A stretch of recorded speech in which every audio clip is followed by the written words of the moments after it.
अस्सलाम वालेकुम नाज़रीन, रौनक इफ्तार में आपको खुश आमदीद कहते हैं। मैं हूं आपका मेज़बान जवाद अहमद सिद्दीकी और मेरे साथ मेरी को होस्ट आयशा अबरार। रमज़ानुल मुबारक का आखिरी अशरा नाज़रीन, और धीरे धीरे ये अशरा भी बीता जा रहा है। सो कोशिश हम सब की ये होनी चाहिए कि ज़्यादा से ज़्यादा इस्तिफ़ादा कर पाएँ इन बाबरकत सातों का, इन बाबरकत लम्हात का। और जब हम बाबरकत लम्हात की बात कर रहे हैं तो आप अपने आसपास बसने वालों का हम उम्मीद करते हैं कि बहुत ख्याल रख रहे हैं। बिल्कुल। आज हम बात करेंगे रिस्क के हलाल के हवाले से। और कहने को जवाब, जब हम ये बोलते हैं कि हम पैसे कमाते हैं अपने बच्चों के लिए, बीवी के लिए, घर वालों के लिए, तो बहुत सारे लोगों को ये लगता है कि बिल्कुल हम हलाल रिस्क कमा रहे हैं, कोई ऐसा तरीका नहीं है, कोई हम इल्लीगल काम नहीं कर रहे और हम कानून के दायरे में रहते हुए रिस्क कमा रहे हैं और बिल्कुल हलाल है। लेकिन आई थिंक इसमें और बहुत सारे फैक्टर्स हैं जो कि बहुत बड़ा रोल प्ले करते हैं। सबसे पहली चीज़ तो यहीं पे डिफ्रेंशिएट हो जाती है कि जी वो अपेरेंटली हलाल है या हराम है। दूसरी चीज़ ये कि अगर आप ऐसी नौकरी कर रहे हैं जिसमें आप अपना पूरा दिल, पूरा ईमान, पूरी लॉयल्टी के साथ कर रहे हैं, लेकिन कभी कभी रिश्वत ले लेते हैं। रिश्वत लेने का जो लफ्ज़ है ना, मुझे ऐसा लगता है कि बहुत सारे लोग ऐसे होते भी होंगे जो कि ले लेते होंगे, उनको पता नहीं चलता होगा। और रिश्वत एक और भी सेंस में होती है जवाब, कि सिर्फ ये नहीं कि अगर कोई आपको पैसे दे तो आप उसका काम कर दें, ये भी कि अगर कोई आपके लिए एक्स्ट्रा फेवर कर रहा है, आपका कोई एम्प्लॉई है जिसके जॉब डिस्क्रिप्शन में एक पर्टिकुलर काम नहीं आता, फॉर इंस्टेंस ये काम नहीं आता कि वो आपकी कोई पर्सनल अपॉइंटमेंट, फॉर इंस्टेंस किसी टेलर से जाके आपका ड्रेस लेके आए, और अगर वो आपके ये सारे काम करता है तो आप उसको एक्स्ट्रा फेवर दें, ये एक बहुत इंपॉर्टेंट चीज़ है।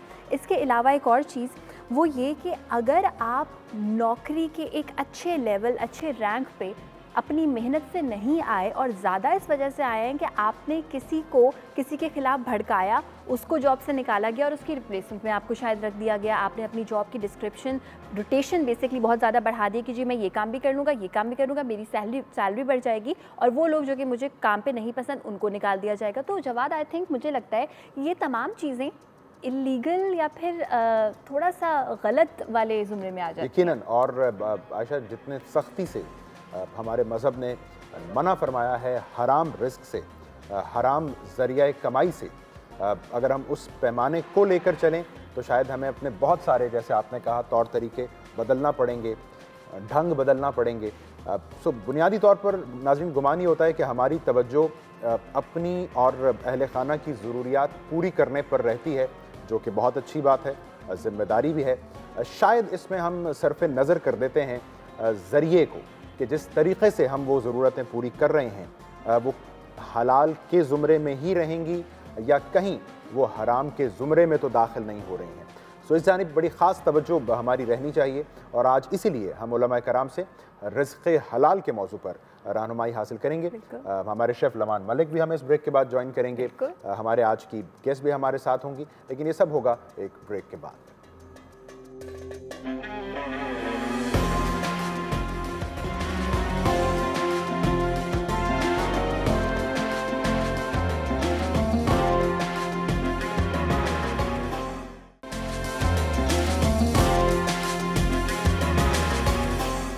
Welcome back. आप देख रहे हैं रौनक इफ्तार। रौनक इफ्तार में शेफ़ लमान मलिक हमारे साथ मौजूद तो हैं, लेकिन शेफ़ लमान मलिक आज एक ऐसी चीज़ बनाने वाले हैं जिसका जब वो नाम बताएंगे तो उसके बाद मेरे दिमाग में एक सवाल होगा और आप लोग भी वो सवाल कर सकते हैं। तो पहले तो वेलकम करते हैं शेफ़ को। अस्सलाम वालेकुम शेफ़। वालेकुम सलाम। कैसे हैं आप? अल्लाह का शुक्र, ठीक ठाक। शेफ़, मैंने सुना है आज आप कोई कढ़ाई बना रहे हैं।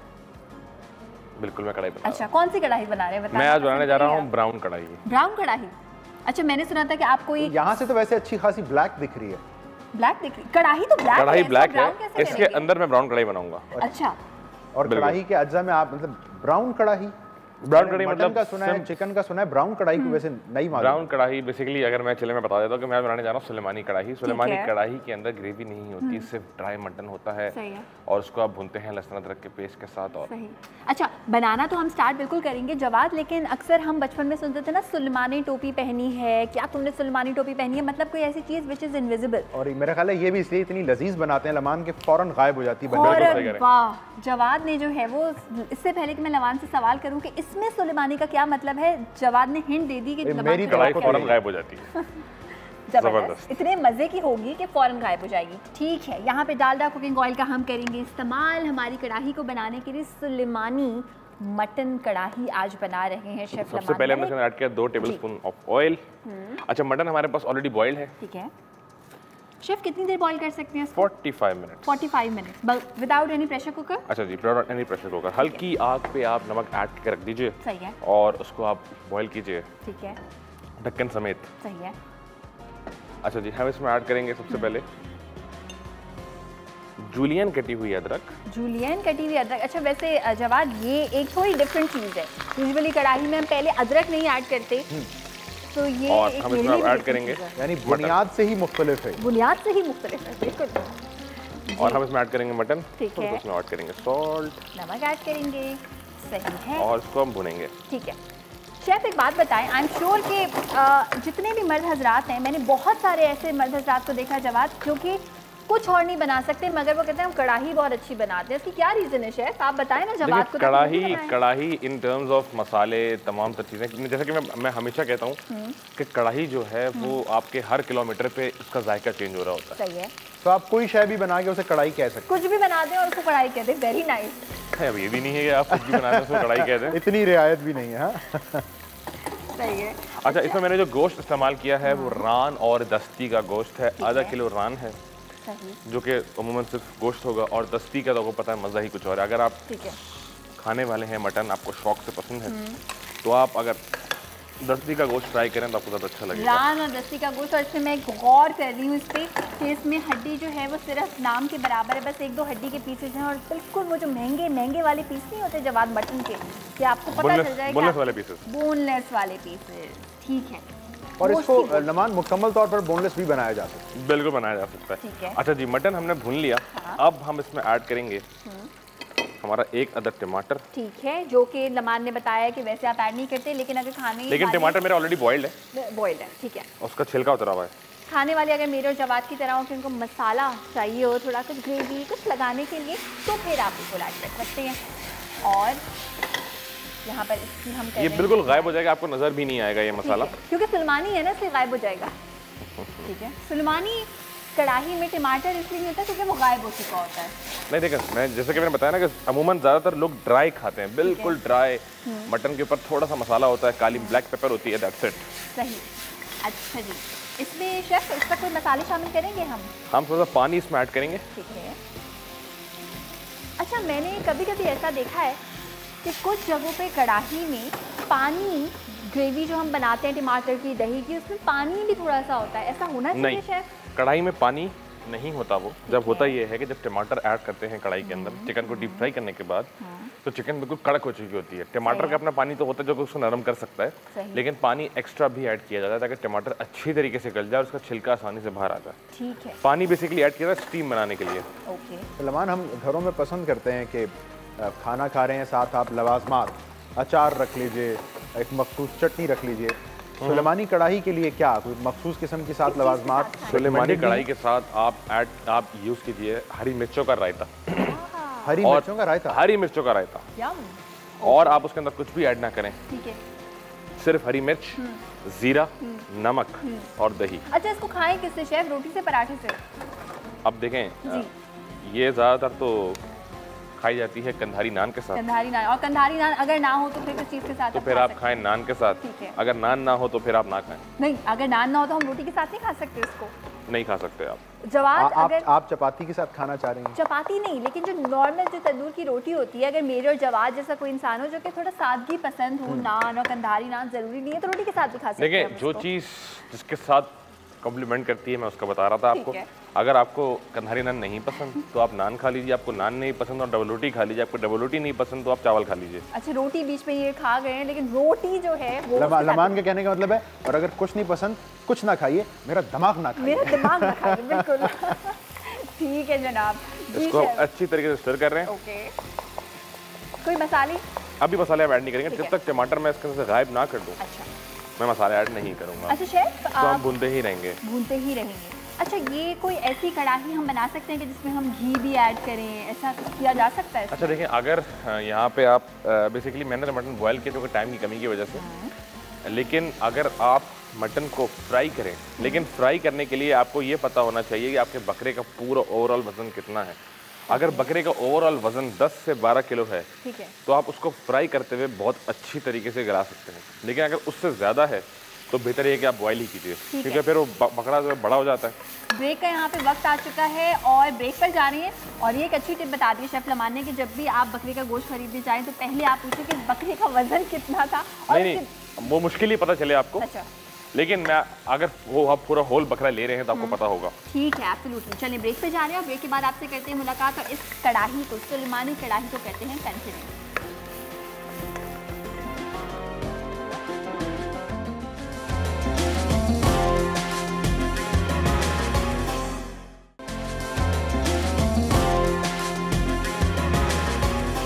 Welcome back. आप देख रहे हैं रौनक इफ्तार। रौनक इफ्तार में शेफ लमान मलिक ने इस वक्त लगाई हुई है यहाँ पे रौनक, क्योंकि सिर्फ मटन की जो सब महक आ रही है ना जवाद, वो लाजवाब है। और ये मैंने जवाद के साथ में ज़रा बोलने की कोशिश की है उम्दा उर्दू के साथ। लेकिन खैर शेफ़ लमान मलिक की जानिब भी दोबारा से बैठेंगे कि वो क्या क्या इंग्रेडिएंट्स ऐड कर रहे हैं कढ़ाई में। उससे पहले हम आपको ये बता दें कि जब आप कढ़ाई बना लेंगे और आपके हाथों पे ऑयल लग जाएगा तो उसको आप धोएंगे लाइफ बॉय से, क्योंकि नया लाइफ बॉय सिल्वर जो है वो जरासीम को और भी ज़्यादा अच्छे तरीके से मारता है, ख़त्म करता है। और जब आप उसका इस्तेमाल करेंगे तो डेफिनेटली बीमारियों से भी बचे रहेंगे।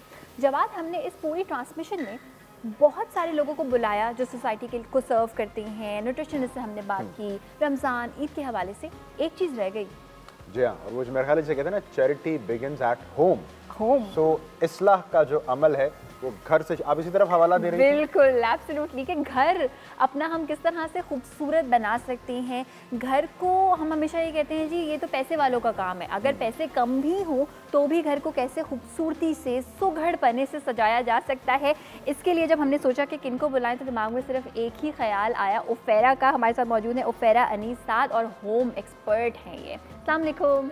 वालेकुम सलाम, कैसी हैं आप? बिल्कुल ठीक ठाक, thank you so much for coming.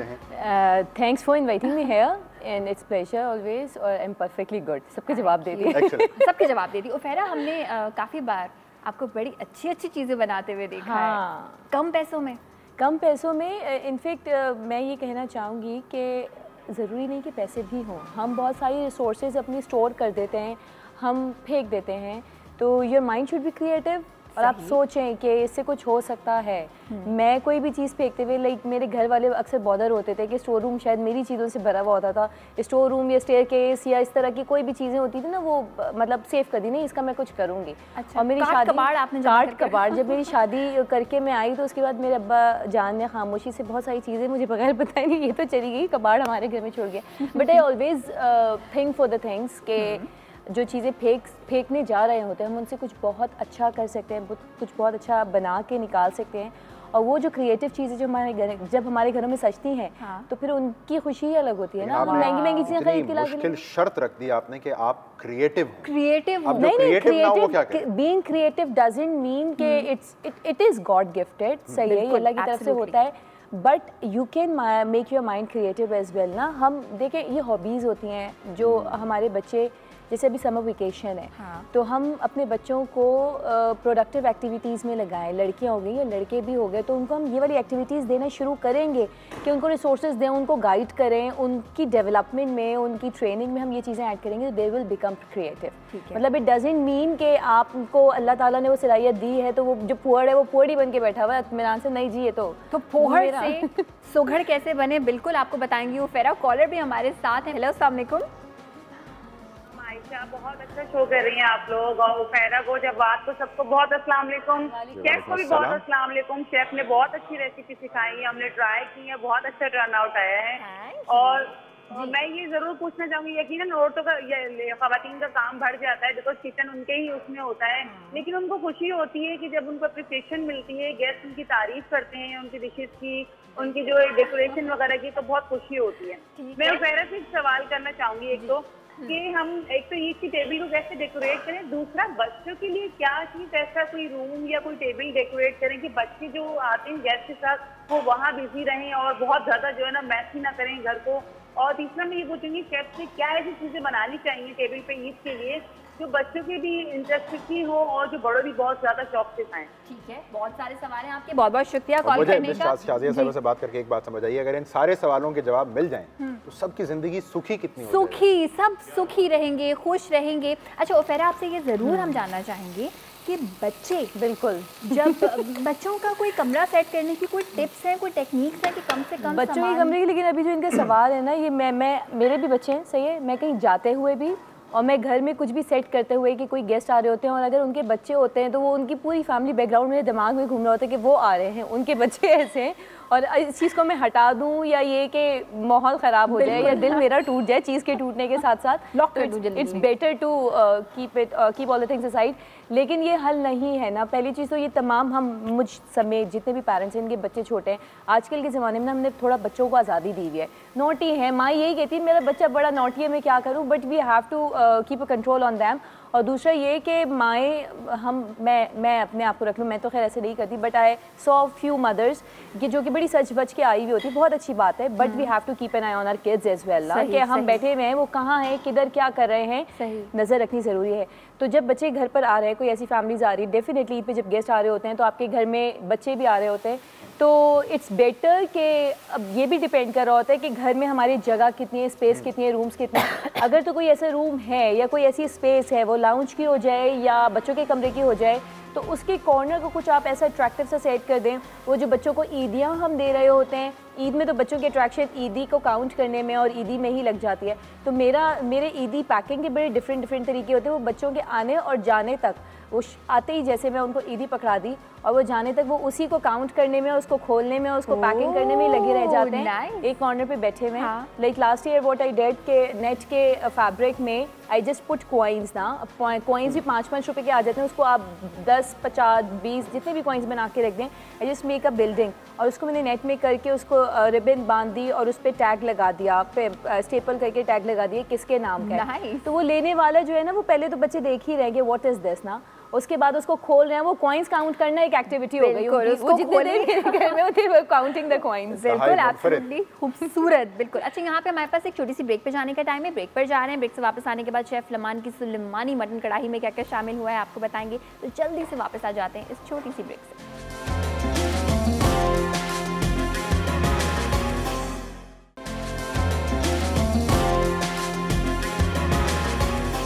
Welcome back. आप देख रहे हैं रौनक इफ्तार और रौनक इफ्तार में शेफ लबान मलिक बना रहे हैं मटन सुलेमानी कढ़ाई। उफेरा हमारे साथ मौजूद हैं। घर को किस तरह से खूबसूरत बनाया जा सकता है कम से कम पैसे में, या फिर उफेरा का कहना है कि बगैर किसी एडिशनल पैसे के, इसके बारे में आपको बिल्कुल बताएंगे। लेकिन साथ साथ हम आपको ये भी बता दें कि रमज़ान का महीना है, बरकतों का महीना है, जिसमें नमाज, रोज़ा, इबादत तमाम चीज़ें बहुत ज़्यादा अहमियत की हामिल हैं। लेकिन यहीं पे अगर आप किसी की कोई मदद कर सकें, किसी का दिन बना सकें, तो कुछ नहीं पता कि आपकी वो एक छोटी सी नेकी इबादत का रूप इख्तियार कर सकती है। और ऐसा ही कहना है सर्फ एक्सेल वालों का। अब चलते हैं हमारी रेसिपी की जानिब, क्योंकि इस रेसिपी की स्मेल जो है ना, वो हमें मजबूर कर रही है कि हम रेसिपी जानें। जी शेफ जी। जब तक आप उनसे बात कर रही थी, घर के टिप्स ले रही थी, तो मैंने इसके अंदर सिर्फ ऐड की थी हरी मिर्चें, और मैंने हरी मिर्चें ऐड करके उसको इतनी अच्छी तरीके से भुना कि हरी मिर्चों का कलर हल्का सफ़ेद होना शुरू हो गया। अब हम आएंगे हमारे मसालों की तरफ। हमारे पास है धनिया पिसा हुआ, ज़ीरा पिसा हुआ, दोनों मिक्सेस के अंदर। हम इसमें ऐड करेंगे पिसी हुई काली मिर्च और अजवाइन ऐड करेंगे इसके अंदर, हाफ टेबल स्पून। अच्छा, ये एक डिफरेंट चीज़ है अजवाइन। और स्लाइस हुआ हुआ लेमन ऐड करेंगे। ठीक है, ये भी मुनफरिद है जी। और क्या मसाले शामिल बस जी, ये हमारे मसाले हैं। इनको हम भूनेंगे तकरीबन 1 से 1.5 मिनट तक। सही। अच्छा, 1 से 1.5 मिनट जब हम इनको भूनेंगे तो उसके बाद उसमें कुछ शामिल करना है लमान? कुछ नहीं करना। जब आप इसको भून रहे हो तो आप लेमन को इस तरह क्रश कर दीजिए कढ़ाई के अंदर ही, जिस तरीके से मैं कर रहा हूँ। और लमान, जरा ये भी बताइए हमें कैसे अंदाजा होगा कि जो गोश्त है वो ठीक अब गल चुका है? जवाब सिर्फ आपके लिए मैंने 10 मिनट एक्स्ट्रा लिए हैं। अच्छा, क्योंकि मुझे ये पता था कि आपको नरम गोश्त खाना होता है, तो मैंने क्या किया कि गोश्त बेसिकली गला हुआ था बिल्कुल पेशावरी स्टाइल में। ठीक, ओके। जो कि हमारे कराची वालों के लिए वो गोश्त कच्चा होता है, लेकिन उनके लिए वो गोश्त बिल्कुल डन होता है। ठीक है। तो मैं भूल गया था कि मैं कराची में मौजूद हूँ, क्योंकि रेसिपी चूंकि पेशावर ले गई थी हमें। सही है। तो मैंने उसको बिल्कुल हलवा कर दिया आपके लिए। क्या आप मुंह में रखें? और वो घुल जाए, आपको चबाने की भी जरूरत नहीं। एक्सीलेंट, क्या बात है, वैसे निकल but it would be according to you ना, बिल्कुल कि चबाने की जरूरत नहीं, वो आप चबा ही रहे होंगे बेसिकली, चबा ही रहे होंगे। जाहिदा हमारे साथ मौजूद है कराची से। हेलो, अस्सलाम वालेकुम। वालेकुम अस्सलाम, कैसे हैं आयशा? बिल्कुल ठीक ठाक। जाहिदा, क्या पूछना चाहेंगी? पूछना एक तो मुझे आपसे सवाल है कि ये नुमान जो है, ये माशाल्लाह इतनी अच्छी डिशें बनाते हैं। अस्सलाम वालेकुम नुमान। वालेकुम सलाम। जाहिदा कैसी हैं आप? खैरियत से? ठीक है, अल्लाह का शुक्र। आयशा घर में भी बना के खिलाते हैं आपको?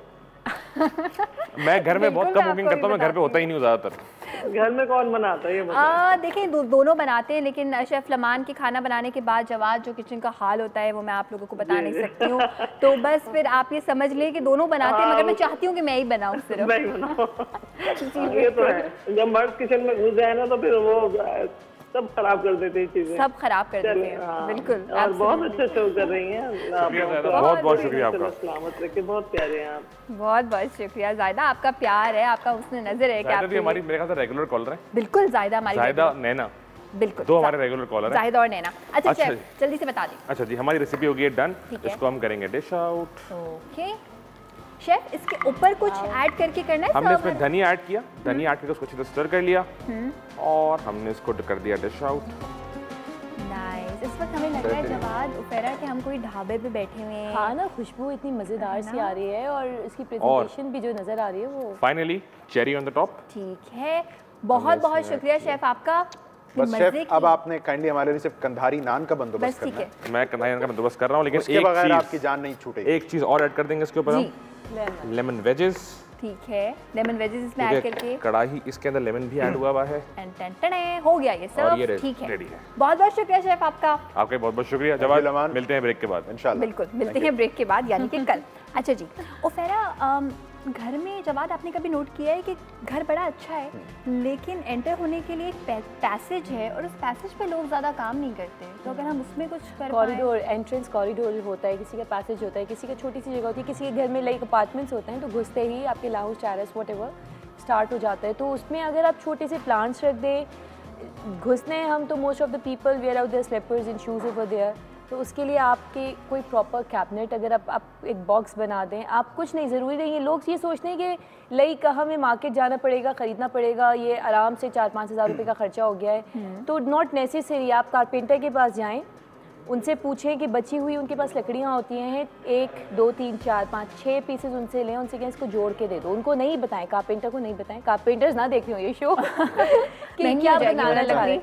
सिंपल नहीं, एक बॉक्स, छोटा सा बॉक्स बना लें, उसको आप स्प्रे पेंट कर लें, उसको आप सिंपल प्लेन पेंट कर लें घर पे। नहीं भी करें तो like this is neutral colour, ये टेबल कितनी अच्छी लग रही है, तो आप न्यूट्रल कलर को भी उस पर कोई प्लांट रख दें तो बहुत अच्छा लग सकता है। It's all depend upon the idea. उसको आप वहाँ पे रख दें तो जो भी आ रहा है, अब ट्रेनिंग भी हो गई, बच्चे होते हैं या छोटे होते हैं कि शूज़ उतारने हैं, स्लीपर्स रखनी है, तो वो वहीं पे रखनी है। मैसअप हुआ हुआ बहुत बुरा लग रहा होता है, स्पेशली जब हमारे गेस्ट आ रहे होते हैं, तो वो चीज़ अगर साफ सुथरी से हो, प्लांट रखा हुआ एक, तो बहुत अच्छा सा लगता है। याद आया, आप खुद भी लोगों के घर जब जाती हैं, बहुत नोट आप सबसे नेग्लेक्टेड पार्ट घर का कौन सा पार्ट? Mostly balconies. अच्छा, ओके, मोस्टली बालकनीज, क्योंकि जब ईद वगैरह होती है तो सामने वगैरह की तो सब हटा ही देते हैं और सारी चीज़ें, और मेरा मोस्टली ऐसा ही होता है रूटीन के, ईद वगैरह में ही निकल रहे होते हैं, सबका ही डेफिनेटली इस तरह का, या कभी कोई पार्टी है कुछ इस तरह का। बालकनीज़ का मैं लिटरली मैं रिक्वेस्ट करना चाहूँगी, हम जब ड्राइव भी कर रहे होते हैं आयशा, तो हमारी नज़र पड़ी होती है, अपार्टमेंट्स बहुत अच्छे हैं लेकिन सबने कपड़े वहीं लटके, कपड़े लटके हुए हैं, झाड़ू रखा हुआ है साइड पे। हाँ, आप पीछे से चले जाएँ तो आपने सारा घर का लाइक जो एक्स्ट्रा स्टफ़ है, स्पेस की कमी की वजह से भी होता है, माना ये, लेकिन आप सोचें कुछ कर सकते हैं, कोई ऐसी जगह जहाँ पे किसी की नज़र नहीं पड़ी हो, सामान आप वहाँ पे रख सकते हैं। कपड़े लटके हुए बाहर से बहुत बुरे लग रहे होते हैं, माना कि इतनी सारी बैल्कनीज हैं तो उसमें किसी को नहीं पता आपकी कौन सी है, बट आपको तो पता है। अगर आपका अपना इनर सेटिस्फाई नहीं हो रहा है, और सिंपल चेंज इट, और उसके बाद जब आप घर से बाहर खड़ी हुई है, एक नज़र सिर्फ अपने घर पे डाल के देखें, इतना सेटिस्फेक्शन। आपको लगता है इसका ताल्लुक, आयशा आप भी इत्तेफाक करेंगे इस बात से कि हमारी नफ्सियात में है कि हम गैर ज़रूरी सामान या ज़रूरत से ज़ायद सामान देते नहीं है, हम संभाल के घर में रखना है। ये अभी तो मैंने भी बता दिया, मैं रखती हूँ, लेकिन आप तो इस्तेमाल में, लेकिन मैं वो चीज़ जो कि यूज़ हो सकती है, कपड़े हो गए, जूते हो गए, इस तरह की चीज़ें हो गई हैं जो यूज़ की चीज़ें हैं, वो रमज़ान का महीना बेस्ट है कि एक साल तक अगर आपने कोई चीज़ यूज़ नहीं की ना, that's mean this is useless. क्योंकि वो मतलब वो एक किसी साल सीजन में अगर इस्तेमाल नहीं हुई तो इम्कान ये है कि इस्तेमाल में नहीं आएगी।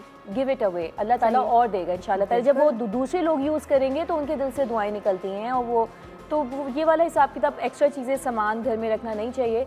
और उसके बाद जो मैं इग्नोरेंट प्लेस देखती हूँ, दैट इज़ किचन। अगर तो वो ओपन नहीं है, इनफैक्ट बहुत सारे लोगों का ओपन किचन भी होता है, तब भी बहुत ज़्यादा के स्पेशली वो जो कि कुकिंग के बहुत क्रेजी होते हैं, तो वो कुकिंग पे और प्रेजेंटेशन पे ध्यान दे रहे होते हैं, बट किचन पे इतना नहीं। बस हर वक्त किचन में पतीलियाँ रखी हुई आपको दिखाई देंगी, पतीलियाँ रखी हुई हैं। किचन अमूमन ऐसा होता है, खुदा ना खास्ता फूड अथॉरिटी वाले अगर आ जाएं बंद करके ही जाएंगे। बंद करके ही जाएंगे। आप अपने घर वालों को क्या खिला रहे हैं? अच्छा, नहीं वाकई में ऐसा ही होता है, स्पेशली अगर कोई गेस्ट भी अंदर चला जाए तो कहे यार इसी किचन में खाना पड़ा है। हमारे यहाँ डिस्पोजेबल बर्तनों का इस्तेमाल क्यों नहीं है? इस पे तमाम आपकी जाती राय क्या है? बिल्कुल आप बताइए। मैं बिल्कुल आपसे पूछना चाहूंगी कि जिस घर में ओफेरा डिस्पोजेबल बर्तनों का इस्तेमाल होता है, कहा जाता है कि इस घर की खवातीन सुगढ़ नहीं है, या शायद गेस्ट को वैल्यू नहीं किया। देखिए मैं यहाँ पे बताती हूँ, होम एक्सपर्टीज की जब बात आ रही होती है ना, वर्क सिंप्लीफिकेशन की जहाँ पे बात आ रही होती है, तो हमें बहुत सारी चीज़ों को मैनेज करना पड़ता है। It should be well manage.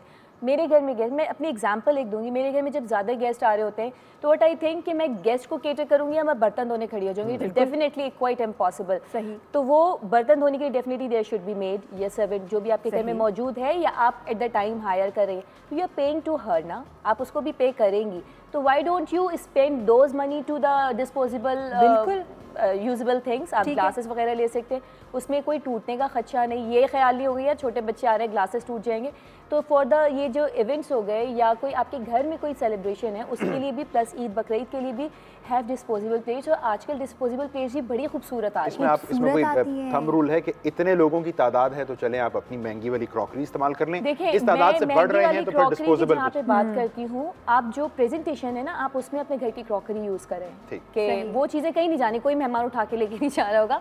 But plates हो गए, स्पून्स हो गए हैं, ग्लासेस हो गए हैं, ये आपने वैसे भी टेबल प्रेजेंटेशन पे नहीं रखना, आपने ट्रॉली पे या साइड पे रखना है, तो ये डिस्पोजेबल हो सकते हैं। और आप पार्टी शॉप्स बहुत सारे हैं हर मुल्क में, हर शहर में मौजूद हैं, तो आप जाके उनके पास अकॉर्डिंग टू थीम प्लेट्स ले सकते हैं। कोई एक्सपेंसिव नहीं है, जितने आप अपने सर्वेंट्स और मेड्स को पैसे दे रहे हैं उससे कम बजट में ही ये काम हो जाता है। एंड आई डू दिस, तो एक्सपीरियंस करें तो ये बहुत अच्छा आइडिया है। स्पेशली वो टेंशन से बच जाएंगे, जी एक मेहमान जा रहा है, एक मेहमान आ रहा है, बर्तन धोने की एक की ड्यूटी लगी हुई है, या किसी को आपने रखा हुआ है ईद पे मोस्टली, जो कि आपके फुल डे सर्वेंट्स और मेड्स होते हैं, उनके अलावा पार्ट टाइम भी अवेलेबल नहीं होते। बिल्कुल ये एक्चुअली एक बहुत अच्छी टिप है। बहुत बड़ा इशू होता है ये कि अच्छे कपड़े पहने हुए तैयार हुए हैं, सब किचन और मेड बने हुए हैं आप। बिल्कुल बहुत बहुत शुक्रिया फेरा आपका, बहुत शुक्रिया। और बाकी हमें बड़ी अच्छी यूजफुल टिप्स मिली हैं। और अगर आपको इस तरह की थीम वाली कोई प्लास्टिक की या फिर डिस्पोजेबल जो है वो प्लेट लेंगे, तो आपको ये बहाना भी मिल जाएगा कि वो वैसे तो हम डिस्पोजेबल प्लेट्स यूज़ नहीं करते, हम तो इतने सुगड़ हैं, हमें बर्तन धोने का बड़ा शौक है, मगर क्योंकि थीम थी ना तो इसलिए।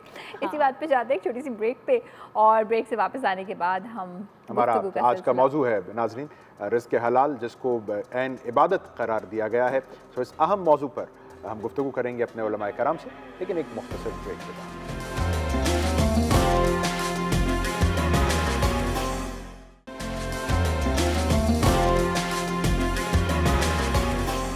Welcome back.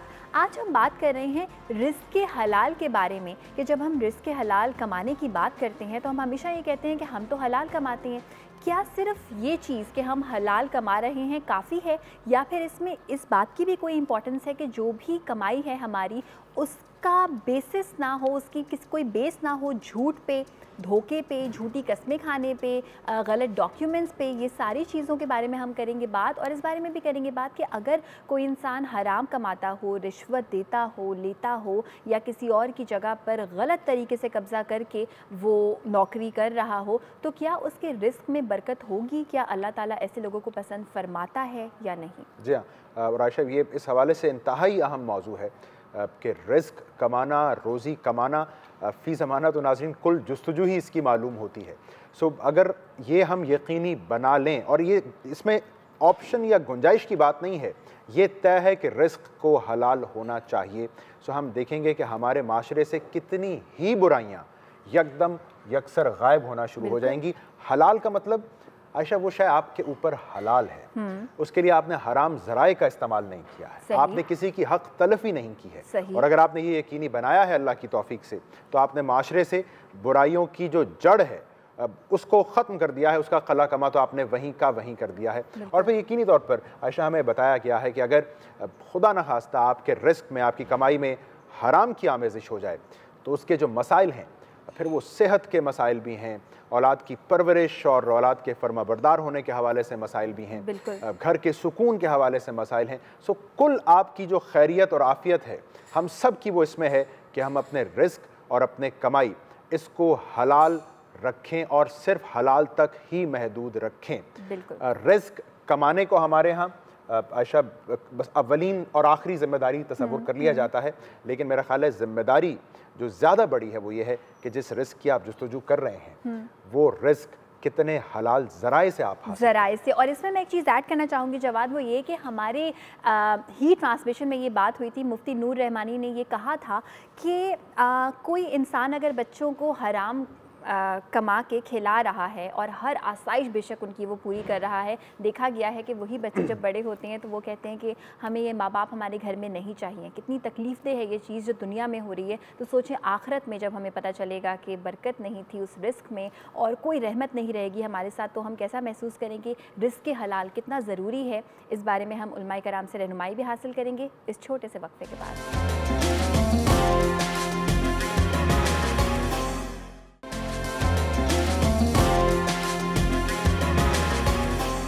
जी वेलकम बैक। आप देख रहे हैं रौनक इफ्तार और रौनक इफ्तार में आज हम बात करेंगे रिस्क के हलाल के हवाले से।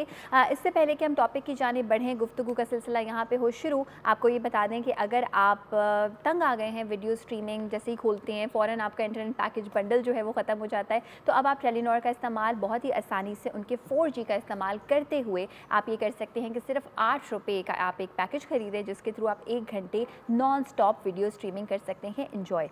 रिस्क के हलाल कितना ज़रूरी है। जी हाँ, इंतहाई अहम मौजू। मुफ्ती नूर रहमानी साहब हमारे साथ मौजूद हैं। अस्सलाम वालेकुम मुफ्ती साहब। मैं अगर इस मौजू पर आगाज़ यहाँ से करूँ कि हम हलाल हराम जानवर उसको लेकर हमारी जो पसंद और नापसंद का आलम है कि कोई शख्स समझ और जानते हुए हराम जानवर नहीं खाएगा। बिल्कुल। तो जब ये कमाई का मामला आता है तो हम हलाल हराम की तमीज़ से सरफ़े नज़र क्यों कर देते हैं? नहमदु व नसल्ली अला रसूलिल करीम, अम्मा बाद फ़अऊज़ु बिल्लाहि मिनश शैतानिर रजीम, बिस्मिल्लाहिर रहमानिर रहीम। क़ाल अल्लाहु तआला फ़िल क़ुरआनिल मजीद वल फ़ुरक़ानिल हमीद, या अय्युहल्लज़ीना आमनू कुलू मिनत तय्यिबात, सदक़ल्लाहुल अज़ीम व सदक़ा रसूलुहुन नबियुल करीम। तमाम तारीफ़ें अल्लाह सुब्हानहु व तआला के लिए और दुरूद व सलाम अल्लाह के रसूल, हम सब के आका, हम सब के मौला हुज़ूर मोहम्मद मुस्तफ़ा सल्लल्लाहु अलैहि व आलिहि वसल्लम के। क़ुरान मजीद फ़ुरक़ान हमीद में रब्बे ज़ुल जलाल का इरशाद, ए ईमान वालो तय्यिबात खाओ, पाकीज़ा माल खाओ, पाकीज़ा माल, तय्यब चीज़ें खाओ। अब पाकीज़ा माल के अंदर तमाम वो चीज़ें, अब वो ज़राए शामिल हो जाएंगे कि जो तय्यब हों, जो पाक हों, पाक उस सिनारियो में हो जो अल्लाह उसके रसूल ने जिस चीज़ को पाक कहा हो। या अय्युहल्लज़ीना आमनू ला ताकुलू अम्वालकुम बिल बातिल, ए ईमान वालो बातिल तरीके से ना खाओ। अब अल्लाह सुब्हानहु व तआला ने एक स्ट्रक्चर जो है वो आपके सामने पेश कर दिया। स्ट्रक्चर ये कि तुम्हें कमाने के लिए कहा। अल्लाह सुब्हानहु व तआला फरमाता हर्रमर रिबा व उहिल्लल्लाहुल बैअ व हर्रमर रिबा, अल्लाह ने बाई को ख़रीदो फ़रोख्त को हलाल कर दिया और सूद को हराम कर दिया। अब सारी आपके सामने चीज़ें आ गई कि वो तमाम ज़राए कि जिसमें किसी को धोखा नहीं दिया, किसी का माल खींचा नहीं, डकैती नहीं हुई, चोरी नहीं हुई, बल्कि तय्यब तरीके से लिया, वो तो हलाल है। बाकी अल्लाह ने सारे वो ज़राए, वो दरवाज़े बंद कर दिए जिसमें इंसानियत को तकलीफ़ का बाइस आपकी तिजारत बनती हो। सही। अब वो आपका सवाल कि सिर्फ तय्यब चीज़ों से कुरान मजीद फ़ुरक़ान हमीद ने कहा कि हराम चीज़ें कर दी हैं, सूअर का गोश्त कर दिया, लहमुल खिंज़ीर, और जो है वो खम्र शराब को कर दिया, और तमाम चीज़ों की अल्लाह सुब्हानहु व तआला डेफिनेशन बता दी। वो सवाल आपका बहुत अच्छा है, क्या सिर्फ सूअर ही गोश्त हराम है या कोई काम भी करना, सिर्फ जो है वो शराब ही हराम है? बल्कि अल्लाह सुब्हानहु व तआला एक चीज़ आपको वो अता फरमा दी कि जो जो इन चीज़ों से रिलेट करती हैं वो तमाम चीज़ें हराम है। अल्लाह के नबी सल्लल्लाहु अलैहि वसल्लम ने फरमाया कि शराब का बर्तन बेचने वाला इसकी कमाई ये हराम है।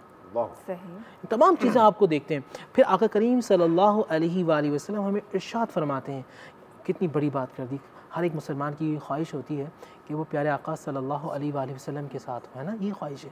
तो फरमाते हैं कि जो गरर करता है, चिटिंग का, वो हम में से नहीं है।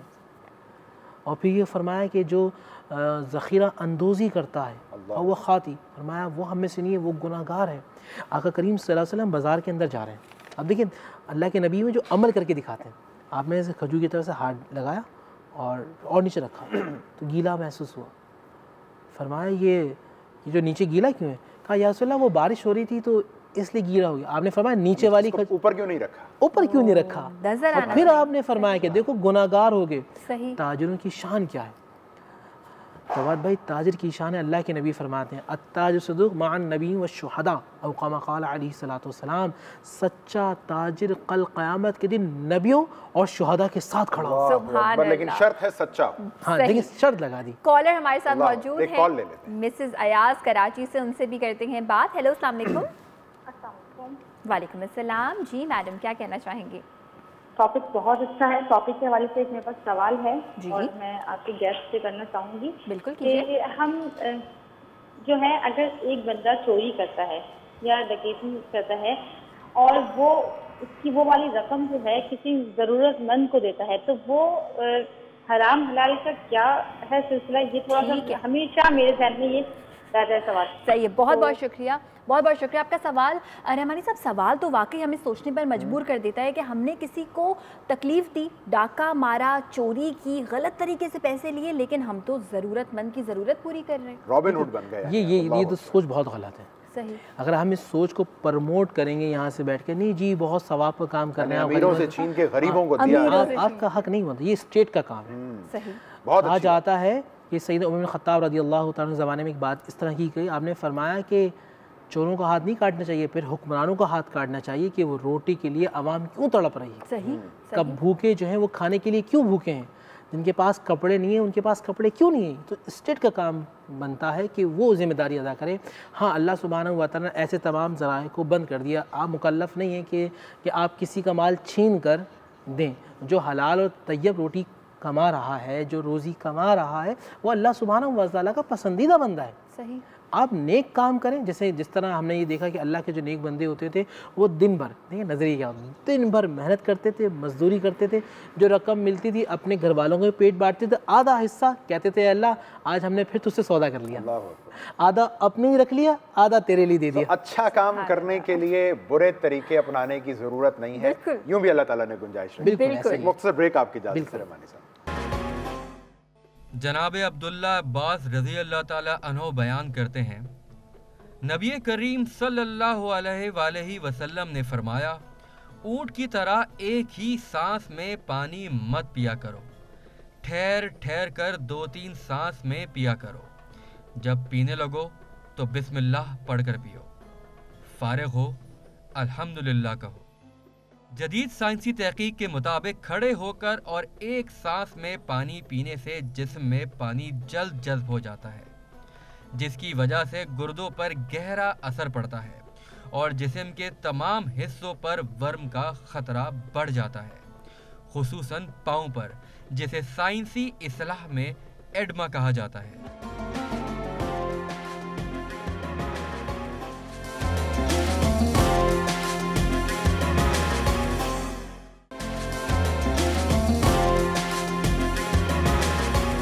खुशामदीद नाज़रीन, रौनक इफ्तार में रिस्क हलाल पर आज हम अपने और आपके इल्म में इजाफे का हमने सामान कर रखा है। मुफ्ती नूर रहमानी साहब से माशाल्लाह हम इस मौजू पर बात कर रहे हैं। सो रहमानी साहब, ये फरमाइए कि तिजारत, इस पर हम बात भी कर रहे थे, ये अहादीस में भी आता है कि जायज़ तिजारत, कि जायज़ तिजारत क्या है और मुनाफा कितना होना चाहिए फिर? देखिए, मुनाफे की शरई हद तो कोई नहीं है, बस ये कि किसी को तकलीफ़ ना हो। अब किसी, अच्छा एक चीज़ और भी है, जायज़ तिजारत, बहुत अच्छा जहन में वो सवाल भी आ गया। आज महंगाई क्यों है? आम पंजाब से चलता है, चला है अभी, सरहद पंजाब की सरहद अबूर की है, मिडिल मैन ने ख़रीद लिया, सही, मिडिल मैन ने आगे बेचा, अभी सिंध की सरहद के अंदर दाखिल हो रहा है, फिर मिडिल मैन ने ख़रीद लिया दूसरे, वहाँ चला 50 रुपये का, सरहद पर आया 100 रुपये का, अब हो गया 150 रुपये का, आगे पूरी पेटियाँ।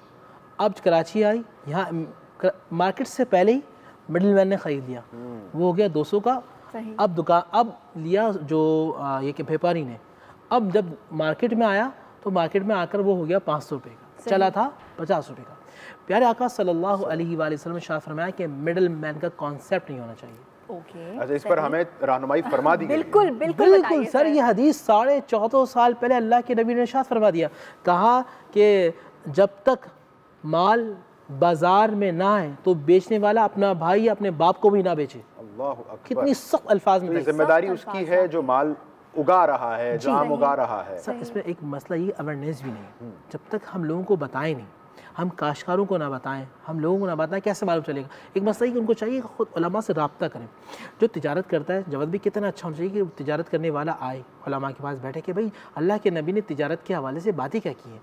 वकील आए कहा वकालत के हवाले से अल्लाह के नबी ने क्या बातें की हैं। अतिब्बा आए, डॉक्टर्स आए, बताएं आका करीम ने मरीज़ों के हवाले से क्या बातें की हैं। हर चीज़ में मेरे आका करीम सल्लल्लाहु अलैहि वसल्लम के इरशादात मौजूद हैं। हत्ता कि जो सहाफ़ी आते हैं, सहाफ़ी वो आएँ और पूछें कि अल्लाह के नबी सल्लल्लाहु अलैहि वसल्लम क्या फ़रमाया। कुरान मजीद फ़ुरक़ान हमीद में सहाफ़त के जो उसूल अल्लाह ने मुरतब किए वो क्या है। तो आप यकीन माने नबी अलैहिस्सलाम की ज़ात से तमाम लोग इक्तिसाब फ़ैज़ हासिल करेंगे, और जब फ़ैज़ हासिल करेंगे दुनिया के कामयाब और कामरान बन जाएंगे। अब आपका सवाल कि अच्छे ताजिर कौन से हैं और बुरे ताजिर कौन से। हमें बीसल अब्द या बीसल इबाद, बीसल इबाद वो हैं जो लोगों को धोखा देते हों, लोगों को नुकसान देते हों।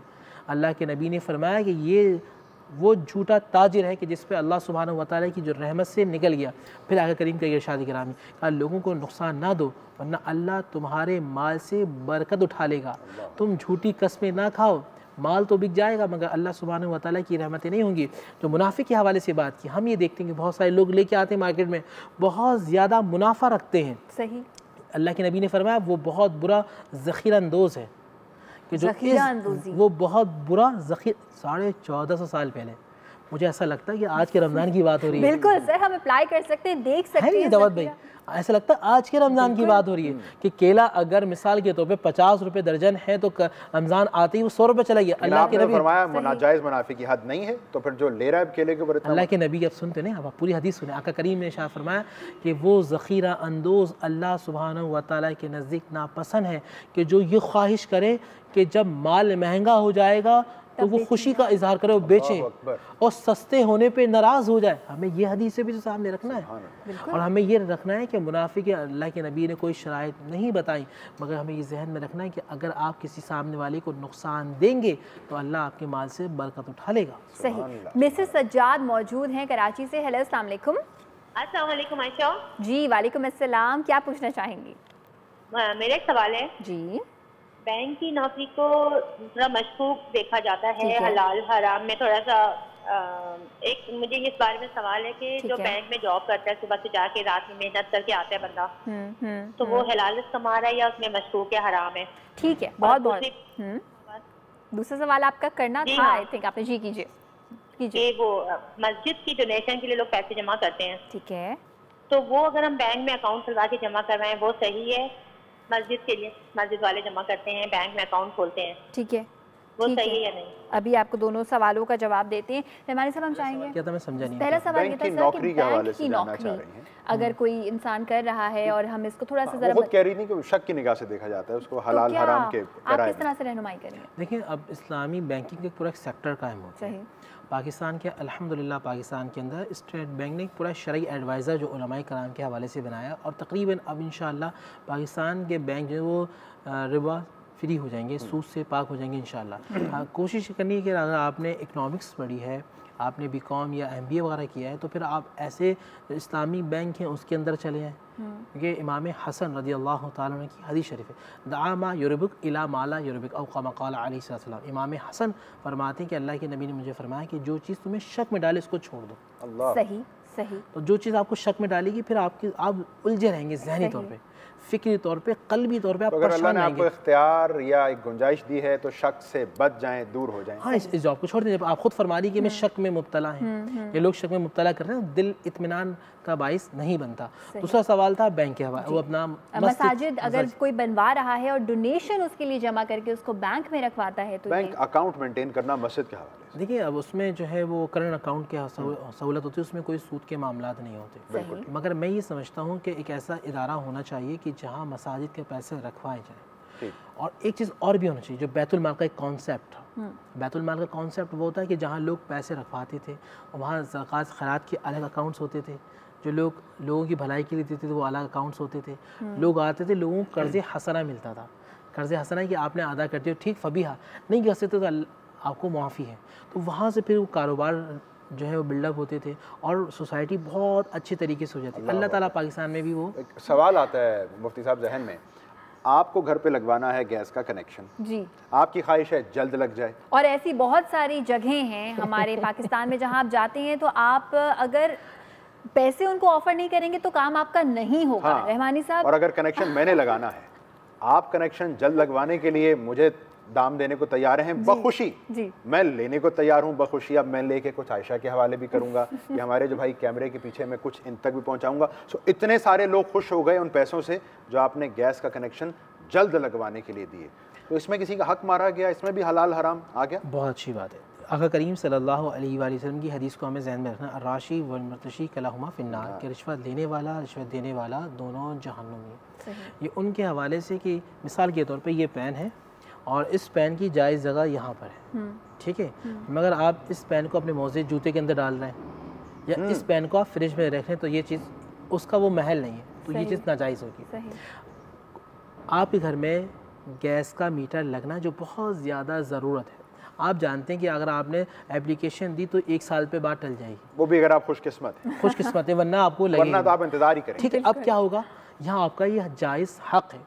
अब आइए कुरान की तरफ रुजू करते हैं। फ़मनतुर्रा गैर बाग़िन वला आदिन फ़ला इस्मा अलैहि, जान बचाने के लिए कुरान शाह फरमाता है कि अगर तुम हराम चीज़ ले भी लेते हो तो अल्लाह सुब्हानहू व तआला, नियत तुम्हारी अच्छी है, अल्लाह सुब्हानहू व तआला को तुम गफूर रहीम पाओगे। फ़मनतुर्रा गैर बाग़िन वला आदिन फ़ला इस्मा अलैहि, तुम गुनाहगार नहीं होगे।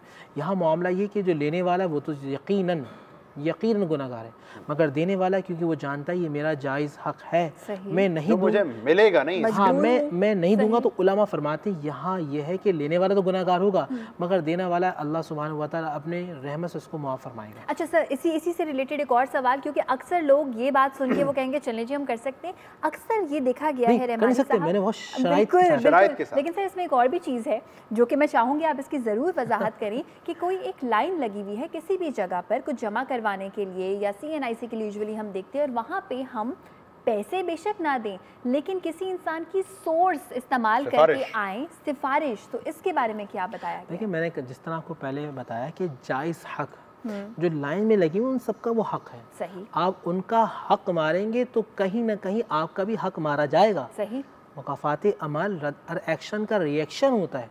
तो अल्लाह सुब्हानहू व तआला के जो निज़ाम अदल है ना, उसमें फिर आप भी आएंगे, फिर आप वहाँ मारे जाएंगे, आपका हक वहाँ मारा जाएगा कि जहाँ आप सोचेंगे कि यहाँ तो ऐसा हो भी नहीं सकता था। तो बेहतर यह है कि जो आप जायज़ तरीके सारे वो काम करवाएं, अल्लाह सुब्हानहू व तआला आपके काम में और आपके वक्त में इतनी बरकत दे देगा कि उसी वक्त सारे काम आपके हो जाएंगे। कभी कभी सोर्स होती है, सारे काम होते हैं, मगर कोई ना कोई काम ऐसा अटक जाता है कि बहुत मुश्किल हो जाती है। ठीक है, एक ब्रेक आपकी इजाज़त से मुफ्ती नूर रहमानी साहब, और नाज़रीन ब्रेक के बाद ज़रा रहनुमाई हासिल करते हैं इस हवाले से कि माल अगर हलाल नहीं है, हलाल ज़राए से नहीं आया है, तो उससे फिर सदका खैरात करना ये क्या मामला होगा? फिर एक मुख्तसर ब्रेक।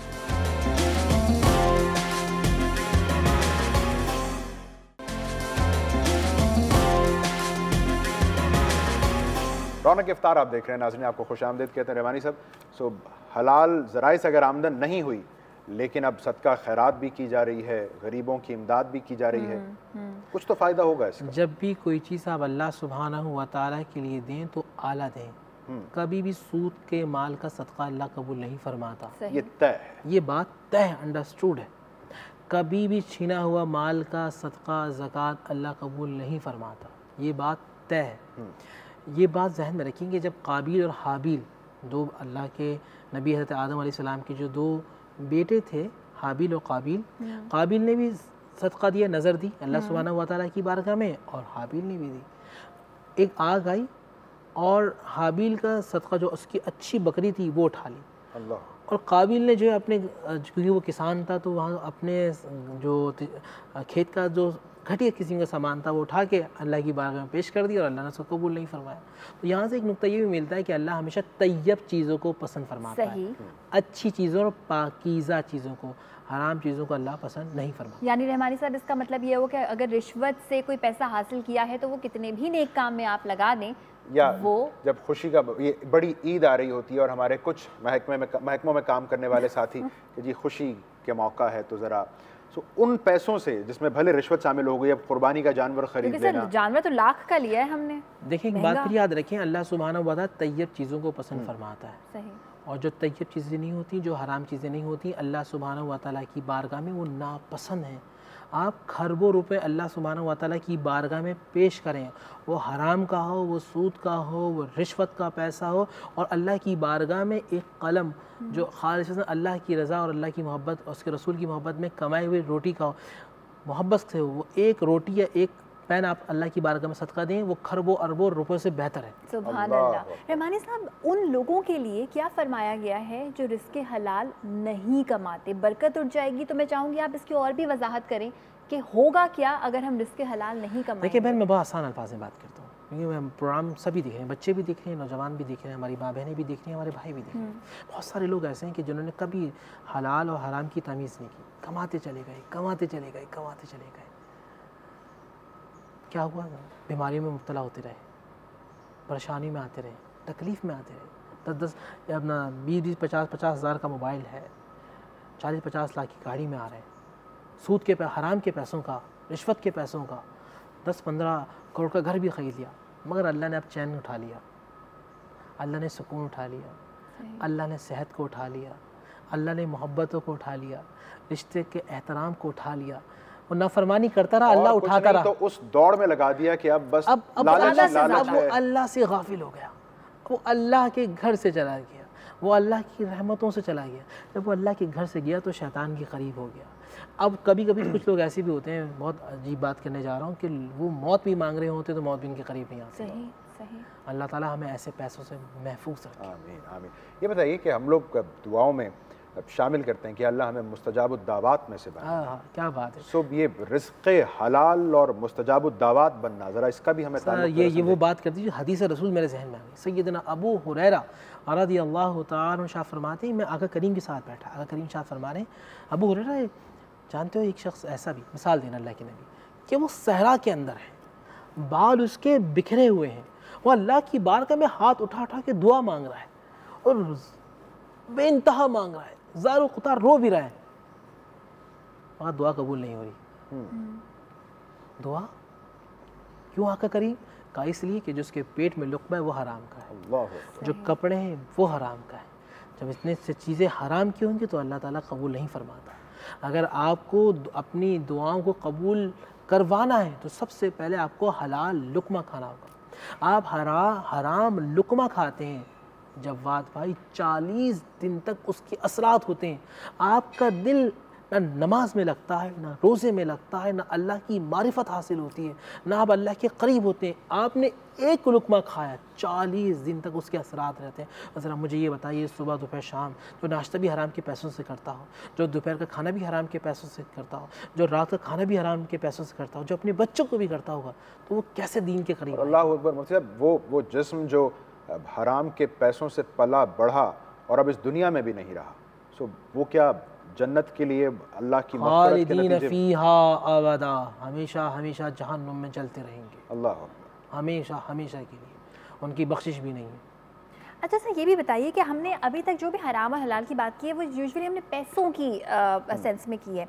अगर कोई इंसान है हराम एज सच अपेरेंटली नहीं कमा रहा, लेकिन ड्यूटी के 8 घंटे हैं, 8 घंटे पूरे नहीं देता, लोगों को शो कर रहा है कि वो काम कर रहा है मगर वो नहीं कर रहा, इसके बारे में क्या? ये भी हराम के ज़ुमरे में आएगा। सही। आए हाजिरी लगाई और चले गए कि जी मैं प्रेजेंट हूँ आज, और पूरा दिन गायब रहे, तो जो आज के दिन का जो पैसा होगा वो उनके हराम के मद में लिखा जाएगा। कोई देखे न देखे, अल्लाह की ज़ात 20 लेवल में साथ ताक लगा कर देख रही है, मुनकिर नकीर मौजूद हैं, नामे अमाल में सब लिखा जा रहा है। कल रिपोर्ट होगी अल्लाह की बारगाह में, कल क़यामत के दिन, यौमा इज़िन तुहद्दिसु अख़बारहा, चप्पा चप्पा गवाही देगा। ये आँख आपके बारे में गवाही देगी, परवरदिगार इसने गलत किया था। ये ज़ुबान, ये हाथ, इंसान हैरान व परेशान होगा। वक़ाल इंसान माला, इंसान हैरत ज़दा हो गया, परवरदिगार ये क्या हो गया कि आज तो मेरा अपना नफ्स भी मेरे खिलाफ जा रहा है। तो कल के बारे में डरिए। और ये तब होगा जब अल्लाह माफ़ करे ज़माने की भी मसाइब आप भुगत चुके होंगे और उसके बाद आखिरत में भी आपको सामना करना पड़ेगा। बिल्कुल ऐसा ही। फिर हमें ये भी तो बताया गया कि एक ज़माना आएगा कि जब आदमी शायद हलाल और हराम की परवाह नहीं करेंगे। हदीस रसूल सल्लल्लाहु अलैहि वसल्लम हमें फरमाया, युहिब्बुल माला व यंसौनल हिसाबा, युहिब्बुल क़ुसूरा व यंसौनल क़बूरा। अल्लाह के नबी ने शायद फरमाया, रोंगटे खड़े हो जाते हैं। फरमाते हैं लोग माल से मोहब्बत करेंगे और हिसाब को भूल जाएंगे। लोग घरों से मोहब्बत करेंगे और कब्र को भूल जाएंगे। लोग मखलूक से मोहब्बत करेंगे, खालिक को भूल जाएंगे। यंसौना, लोग भूल जाएंगे। देखें आप कितनी मामला है कि हम अल्लाह को भूल गए, लेकिन अल्लाह हमें नहीं भूलता। बिन मांगे हमें हर चीज़ मिल रही है, दिखने की ताकत, सुनने की ताकत, बोलने की ताकत, चलने की ताकत, हाथ उठाने की ताकत, खाना खाया तो हज़म करने की ताकत। क्या हम उस रब्बे करीम, जो रब्बे करीम है, जो रऊफ़ और रहीम है, क्या हम हलाल रोज़ी नहीं कमा सकते? आज घरों में बेबरकती हलाल रोज़ी ना कमाने की वजह से। आज रिश्तों में जो एहतराम नहीं है, मियाँ बीवी का एहतराम नहीं है, बाप बेटे का एहतराम नहीं है, बहन भाई का एहतराम नहीं है, खाला मामू का एहतराम नहीं है, चचा ताया का एहतराम नहीं है, इसमें सब हमारे पास 1 मिनट के लगभग होगा। तो ये बताइए कि ये हलाल हराम की जो जुस्तजू है, ये हमें ज़ाती तौर पर करनी है या यहाँ पर हुक्मरान और रियासत का भी है कि लोगों के लिए हलाल कमाने की सहूलत, गुंजाइश, मौका पैदा किया जाए? कि इस्लाम जब बात करता है दो तरीक़ों से बात करता है, इनफरादी तौर पे और इज्तिमाई तौर पे। इनफरादी तौर पे ये कि आप ही समझना है कि मुझे पूरी कौम की इस्लाह करनी, मुझे अपनी भी इस्लाह करनी है और मुझे पूरी इंसानियत की इस्लाह करनी, ये तो आपके जहन में हो। अब आइए रियासत पे बहुत बड़ी जिम्मेदारी होती है। सैयदना उमर बिन खत्ताब रज़ी अल्लाह तआला अन्हु फरमाते हैं, दरियाए नील पे कुत्ता भी मर गया भूख से। जनाब, इंसानों की बात नहीं हो रही कि वो लोड शेडिंग से मर जाएँ, वो खाने से मर जाएँ। फरमाया अगर एक कुत्ता भी मर गया तो अल्लाह उमर से पूछेगा। और सैयदना उमर बिन खत्ताब ज़ारो कतार रोने लगते हैं। वो उमर बिन खत्ताब 22 लाख मुरब्बा मील पे हुकूमत करते हैं। वो ऐसा हुक्मरान, आदिल, इंसाफ करने वाला कि दरियाए नील में हर एक कुआई लड़की की हर साल भीड़ चढ़ाई जाती है। ख़त लिखते हैं उमर बिन खत्ताब कि अगर तुझे अल्लाह उसके रसूल के लिए जारी होना है तो जारी हो जा, वरना मत हो। वो जैसे ही ख़त दरियाए नील में डालता है तो आज तक दरियाए नील चल रहा है। जज़ाकल्लाह। तमानी साहब बहुत शुक्रिया, जज़ाकल्लाह। अल्लाह हम सबको तौफ़ीक और हिम्मत दे कि हम रिज़्क़ हलाल कमाएँ और जिसको हम खिला रहे हैं, हमारी ज़िम्मेदारी है उस तक अल्लाह हमारे ज़रिए हलाल का लुक़मा ही पहुँचाए। आमीन। आज के लिए इतना ही। अब आपसे मुलाकात होगी इंशाल्लाह कल के रोज़ 6 से लेकर 8 बजे तक, एक नई ट्रांसमिशन, एक नए टॉपिक के साथ। कल तक के लिए अपना बहुत सारा ख्याल रखिएगा, हम सबको दुआ में याद रखिएगा। अल्लाह हाफ़िज़। अस्सलाम वालेकुम।